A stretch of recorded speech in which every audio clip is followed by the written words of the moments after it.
जैसे कि आपका ना लास्ट पॉडकास्ट देखा था मैंने, उसमें आपने मास्टरबेशन के बारे में बहुत बात करी थी। एंड मास्टरबेशन एक ऐसा टॉपिक हो गया अब उसके बारे में लोग बात कर रहे हैं। मतलब यूजुअली पॉडकास्ट अगर मैं उठाऊं सेक्सुअल ड्राइव्स को लेकर या सेक्सुअल एक्टिविटीज़ को लेकर, तो मास्टरबेशन एक पॉइंट आ रहा है सबके उसमें पॉडकास्ट में। बट कुछ क्वेश्चंस मेरे हैं कि मास्टरबेशन एक तो सबसे पहले हमको पता नहीं होता कि मास्टरबेशन क्या होती है एट द स्मॉलर एज, तो उसकी नॉलेज कैसे मिले। दूसरा कि रीज़न क्या होता है मास्टरबेशन शुरू करने का, क्योंकि सबको पता है कि वो एक ड्राइव देता है, बट रीज़न क्या है। देखो, क्यूरियोसिटी सबसे पहली चीज़ होती है। ह्यूमंस लाइक अ क्यूरियस पर स्पीशीज इन द वर्ल्ड। उसको हर चीज़ जानने की कोशिश होती है, चाहे वो बच्चा हो, चाहे 2-3 साल का हो, उसने वो शरारत जरूर करनी है जो पेरेंट ने मना करी हो। हाँ, ठीक है, वैसे ही सेम एज इट इज़ हमारा ह्यूमन नेचर होता है। ह्यूमन नेचर में क्यूरियस होना अच्छी बात है, हर चीज़ को जानना अच्छी बात है।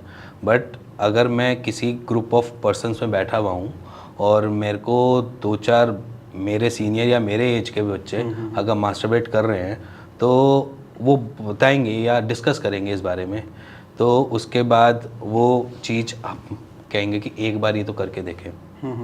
जब वो फर्स्ट टाइम करता है तो वो प्लेजर लेता है।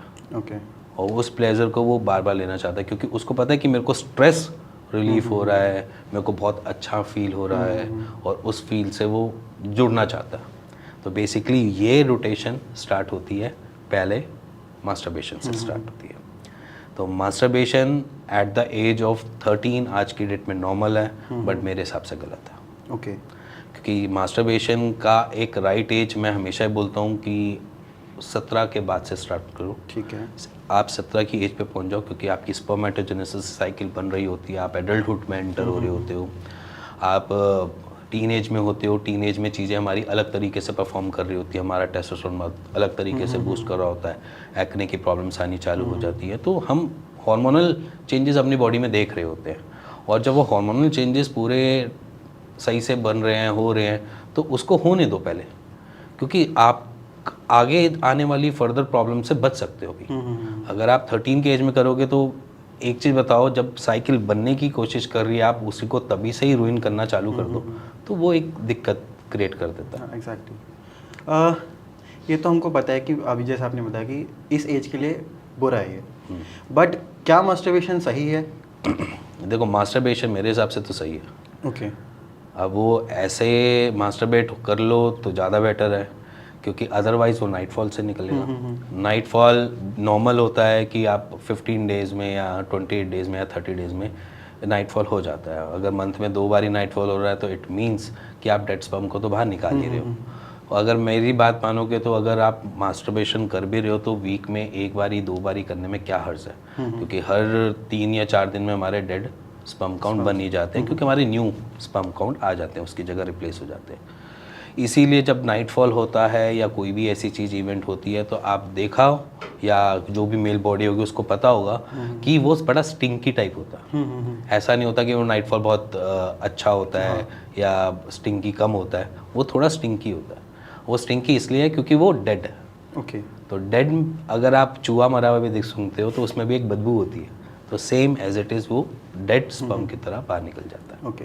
मेरा मेन रीज़न ये पूछने का ये इसलिए था कि क्योंकि मास्टरबेशन ना, अब देखा जाए अब की जनरेशन में, जनरेशन ही बोलूँगा, अब की जनरेशन में ये ना एक वो हो गया, एडिक्शन हो गया। सर, एडिक्शन सभी को है। अब आप एक चीज़ बताओ, जिसके पास पार्टनर नहीं है वो क्या करेगा? उसके लिए तो एडिक्शन है। अब पार्टनर नहीं है तो इट मीन्स कि पार्टनर नहीं है तो वो क्या क्या ही करेगा। तो एडिक्शन, मैं नहीं कहता एडिक्शन है। हाँ, एक चीज़ ज़रूर कहता हूँ कि हमने या आपने या किसी भी इस एज ग्रुप में, चाहे वो 90s बॉर्न क्यों ना हो, क्या उसने मास्टरबेट नहीं किया होगा? किया होगा। हमारे फादर ने नहीं किया होगा? किया होगा। सब ने किया अपने लाइफ टाइम में। बट ये है कि अब उसको आप इतना बड़ा बना दोगे कि मास्टरबेशन स्ट्रॉन्ग, इट्स राइट। मेरे हिसाब से सेटिस्फेक्शन इज़ गुड। ठीक है, मैं कहता हूँ सेटिस्फाई होना चाहिए, स्ट्रेस फ्री होना चाहिए। तो मास्टरबेशन मैं एडिक्शन नहीं कहता। हाँ, मैं एडिक्शन उस चीज़ को ख़राब जरूर बोलूँगा जो ये कहते हैं कि हम डेली बेसिस पे मास्टरबेट करें। एक्सेसिव मास्टरबेशन वो गलत है। एक्सेसिव मास्टरबेशन के लिए मैं हमेशा गलत बोलता हूँ। आपके पास वीक में 2 बार ही चांस मिलता है, 2 बार ही करो ना, कोई मना नहीं करेगा। बट आप उसको एक्सेसिव करोगे तो इट मीन्स कि वो प्रॉब्लम देगा। अब एक ज़रूर चीज़ है कि मास्टरबेशन के बाद कुछ हमें ये कहते हैं कि अगर आप मास्टरबेशन करते हो उसके बाद फीमेल पार्टनर के साथ नहीं कर पाते। हाँ, मतलब ये एक क्वेश्चन था while I am researching this. तो उसमें ये था कि अगर लोग को एडिक्शन हो जाती है या काफ़ी टाइम से वो मास्टरबेशन कर रहे होते हैं, तो while having sex with girls तो उनको ना वो डिज़ायर फुलफिल होती ही नहीं है। वो उसके पीछे रीज़न है ना। अब आप मान के चलो मास्टरबेशन में क्या यूज़ कर रहे हो आप? अपना हैंड। अपने हैंड को आप एडजस्ट कर रहे हो कि when you want to feel excessive तो आपने टाइट कर लिया, और अगर आपको लो फील करना है तो आपने लूज़ कर लिया।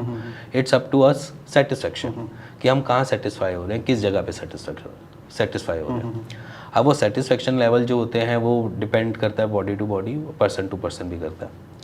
अब क्या होता है कि अगर मैं मास्टरबेट कर रहा हूँ, उस फील से कर रहा हूँ और मेरे को वो चीज़ मिल रही है, तो मैं क्या कर रहा हूँ, टाइट कर रहा हूँ अपने हैंड को, ठीक है। और whenever I go to intercourse, तो वहाँ पर सबसे बड़ा इशू क्या आता है? वहाँ पर आता है कि फीमेल पार्टनर में भी शायद वैसा मेरे को चीज़ें ना मिले जो मैं एक्चुअली एज्यूम कर रहा था। ओके, ठीक है। तो वहाँ पर क्या होता है कि फिज़िकली हम थोड़े से आदत, जिसे मैं बोलूँ कि हमें आदत पड़ जाती है फिज़िकली कि हमें वैसा ही मिलेगा या वैसा ही होगा। और whenever we have to do intercourse, तो उस मोमेंट पे मेरे को एक प्रॉब्लम्स आ जाएंगी कि मेरे को वो चीज़ सेटिस्फाई नहीं करेगी फीमेल बॉडी। ओके। तो बेसिकली वहाँ पर क्या हो रहा है कि फीमेल बॉडी की, देखो एक्चुअली इंटरकोर्स में वेजाइना इंटरकोर्स होता है। वेजाइना के अंदर आपने इंसर्ट करना होता है। इंसर्ट में ज़रूरी नहीं है कि वो आपको टाइट हो, थोड़ी सी लूजन अप भी हो सकती है। तो बेसिकली वहाँ पर हमें वो चीज़ नहीं सेटिस्फाई कर रही जो एक्चुअली वेजाइना को करना चाहिए था। तो वहाँ पर हमें ऐसा लगता है कि हाँ, masturbation it's good rather than female body. तो वो चीज़ हमने देखी है कि पेशेंट्स को थोड़ा सफ़र करना पड़ता है, बट वो भी क्योरेबल है। ऐसा नहीं है कि आप आज कर रहे हो तो हो जाएगा। कुछ टाइम के लिए मास्टरबेशन छोड़ दो, ठीक है, 1-2 महीने के लिए मास्टरबेशन छोड़ दो, नाइटफॉल होने दो, उसके बाद चीज़ें अपने ट्रैक पे आ जाती हैं।